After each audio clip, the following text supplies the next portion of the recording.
Olá para você que está assistindo, eu sou o professor Gustavo e na aula de hoje nós vamos falar sobre região norte e centro-oeste, indicadores sociais. Pode parecer complicado, mas não é e a gente vai no passo a passo. Confie em mim. Primeira coisa, vocês devem lembrar que a gente divide o Brasil em 5 macro-regiões, de acordo com o IBGE. Norte, Nordeste, Sul, Sudeste e Centro-Oeste. Então a gente vai falar hoje sobre a Norte e a Centro-Oeste. E elas têm uma coisa em comum.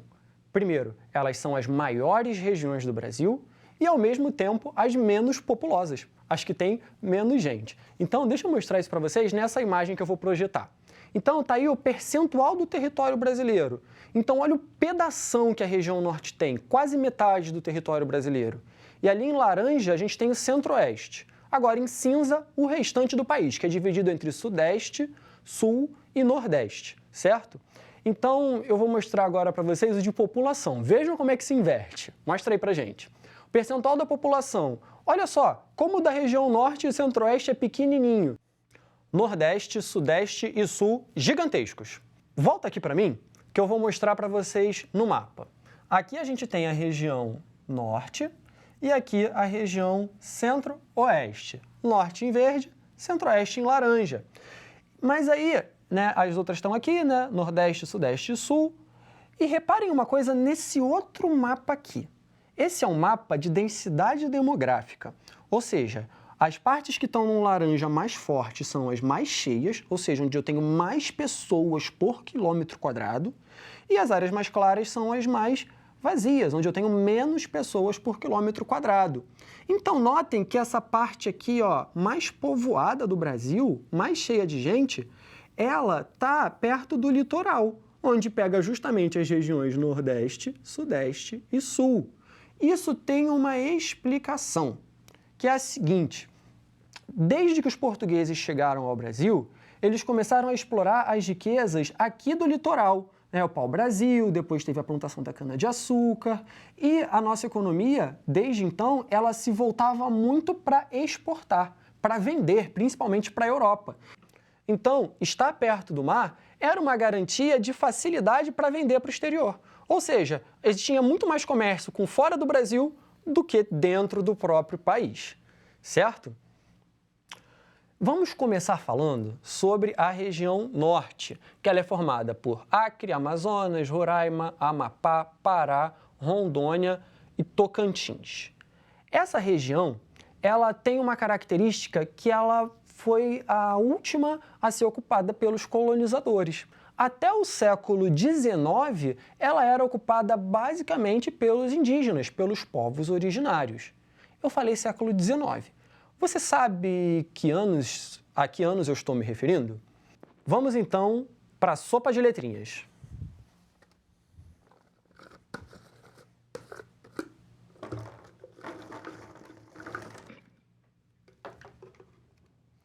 Então, estamos falando de século XIX. Eu preciso de um X, de outro X e de um Y.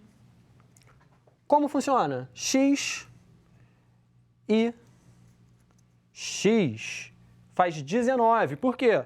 O X vale 10, 10 menos 1, 9. 19. O século XIX, vou colocar aqui, o século XIX, ele vai de 1801 até 1900. Gustavo, como é que você sabe disso? É bem fácil, pessoal. A gente pega os 2 primeiros números e, se os 2 últimos não forem 0, você vai somar 1 aqui na frente. Quanto é 18 mais 1? E aqui? Quando você tem 19, mas é 0, 0. Quando é 0, 0, você não soma nada. 19 mais nada, 19. Então, século XIX. A partir do século XIX, começaram a chegar lá na região norte os seringueiros, que eram pessoas que extraíam das seringueiras, que são árvores da floresta, o látex para fazer borracha, certo? E até o ano de 1960, a ocupação era basicamente essa. Acontece que a partir de 1960, durante a ditadura militar, o governo ele começa um projeto de integração, um projeto de expansão da fronteira econômica. O que quer dizer? Que a economia, a produção da indústria, da agricultura deveria ser tão intensa até aqui a região norte, como já era no Sudeste, Sul e Nordeste, principalmente o Sudeste, certo? Então, começaram uma série de projetos como a isenção de impostos, que é não ter que pagar alguns impostos, redução de alguns outros impostos, construir hidrelétricas, fazer projetos de colonização agrícola para as pessoas irem plantar lá, né, incentivar a indústria, financiar empréstimos para quem quisesse investir lá. O problema é que a gente já tinha a floresta amazônica gigantesca ali na região norte, né, que ela também vai até fora do Brasil e também, né, vai pegar alguns espaços fora da região norte. E a gente já tinha os indígenas vivendo lá. E aí, por isso que a gente vê que a frase, o lema que o governo empregou era muito errado.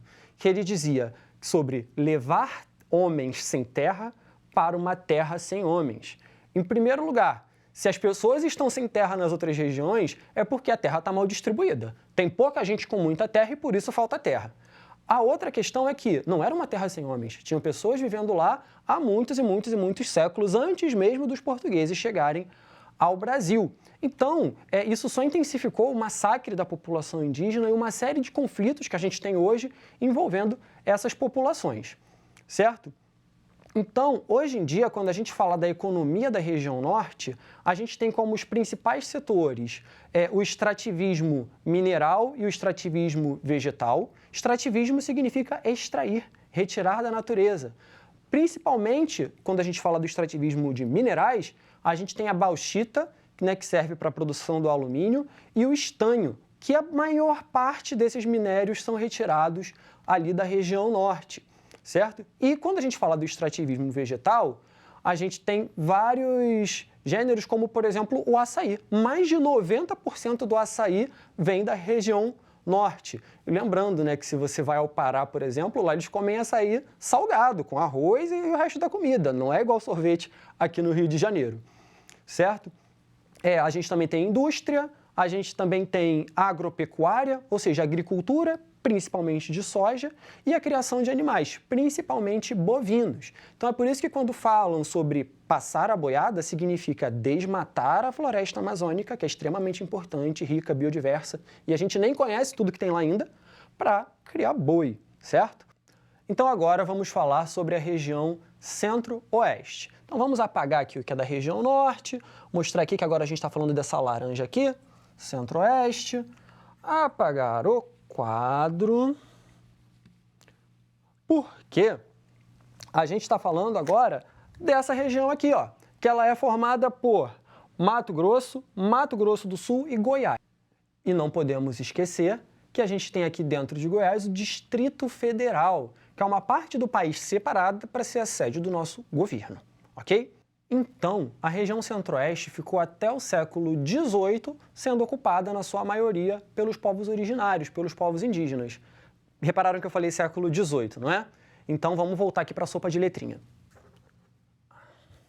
18, X, que é 10, o V, que é 5, 10 mais 5, 15, mais o I, que é 1, 16, 17 e o 18. Esse século, ele durou de 1701 até 1800. Lembrando da nossa continha, né, pessoal? Ó, 17 não é 00, soma 1. 17 mais 1, 18. E aqui, 18, 00 não soma nada. 18 também. No século XVIII se descobriu ouro e se descobriram também que tinha pedras preciosas na região centro-oeste. Então começaram a se formar os primeiros núcleos urbanos de pessoas para explorar esses recursos naturais. Só que ouro e pedra preciosa são recursos não renováveis, ou seja, se eles acabam, leva milhões, bilhões de anos para a natureza repor. E nem se sabe se vai ser ali mesmo. Então as pessoas tinham que dar um jeito de tocar a vida, porque ninguém tem milhões ou bilhões de anos para esperar. Então começou a pecuária. Por quê? O solo para o plantio, ele não era muito bom, ele tinha alguns problemas. Guardem essa informação que a gente já chega lá. Por quê? na década de 1960 também, assim como aconteceu na região norte, a gente tem um projeto do governo de expandir a fronteira agrícola. Quando eu falei da Amazônia, da região norte, eu falei sobre a fronteira econômica. Agora eu estou falando de fronteira agrícola, que é a fronteira entre onde já se planta e onde ainda não se planta comercialmente, né? Para exportar, para vender, para exportar, né, no caso, para fora do Brasil ou para o mercado interno dentro do Brasil, certinho? Então, o que a gente vai ver? A gente vai ver que nesse processo teve algumas coisas parecidas, como a abertura de vias para chegar lá, também teve coisas parecidas como financiamento de terras e teve um investimento em novas técnicas para facilitar a plantação e corrigir aquele problema de solo, né? A tecnologia, né, servindo para isso. Então, começou a agricultura a crescer muito. E nós não podemos esquecer que até 1960, a capital do Brasil era aqui o Rio de Janeiro, mas em 1960 ela passa para Brasília. Então a gente teve milhares e milhares de pessoas trabalhando nessa construção, o que encheu um pouquinho aí a região centro-oeste de gente, certo? Então, quando a gente pensa em todas essas iniciativas do governo federal, ou até dos governos dos estados, às vezes até dessas prefeituras de tentarem atrair investimentos, seja para a construção de fábricas, fazendas e afins, a gente lembra de uma coisa falada sobre Milton Santos, que é a guerra dos lugares. Ou seja, os lugares disputando para receber investimentos. Então, eu queria colocar essa imagem do Milton Santos para vocês, que ele foi o maior geógrafo da história do Brasil e um dos maiores do mundo. Então, voltando para mim, é importante falar para vocês que hoje em dia a região centro-oeste é a maior produtora de soja e de gado bovino do Brasil. Aí você pode se perguntar, Gustavo, de onde você tirou essa informação? Eu tirei do IBGE, do Sidra, e eu vou mostrar para vocês como eu fiz. Bom, eu entrei num site de buscas, que eu não vou falar qual é porque eles não me pagam, coloquei regiões produtoras de soja IBGE. Achei esse link aí do Sidra. Então eu fui lá, produção em toneladas, escolhi a safra de 2021 e procurei ali a produção de soja. Opa, tá difícil de achar, achei, marcadinho. E eu coloquei pra gente ver, né? Brasil, marquei grandes regiões também, visualizar. Olha as informações aí, ó. E depois vou mostrar para vocês o que eu fiz com essas informações, vou cortar. Daí eu copiei essas informações para um outro programa que eu também não vou falar o nome porque não me pagam e coloquei em inserir gráfico de pizza. E olha só como é que fica ali mostrado para a gente esse gráfico e a região centro-oeste em azul realmente é uma grande produtora de soja. Volta para mim. Nossa última informação vai ser sobre os tais indicadores sociais. Vou falar sobre o IDH. Vamos para a sopa de letrinha? IDH é o Índice de Desenvolvimento Humano. Ele mede a qualidade de vida, se baseando em educação, renda e longevidade, quantos anos as pessoas vivem. Ele vai de 0, que é o pior possível, até 1, que é o melhor possível. E aí, existe uma adaptação para o contexto nacional, que é o IDH-M. E aqui eu tenho o IDH-M das regiões para a gente comparar. Então, a gente pode ver que o maior IDH-M é o da região sudeste, né? Seguido ali de pertinho pelo centro-oeste, e em seguida o sul, norte e o nordeste em último. Então, nossa aula está terminando aqui. Eu convido você a, durante essa semana, pensar um pouco sobre essas regiões como uma forma de desafio e até a nossa próxima aula.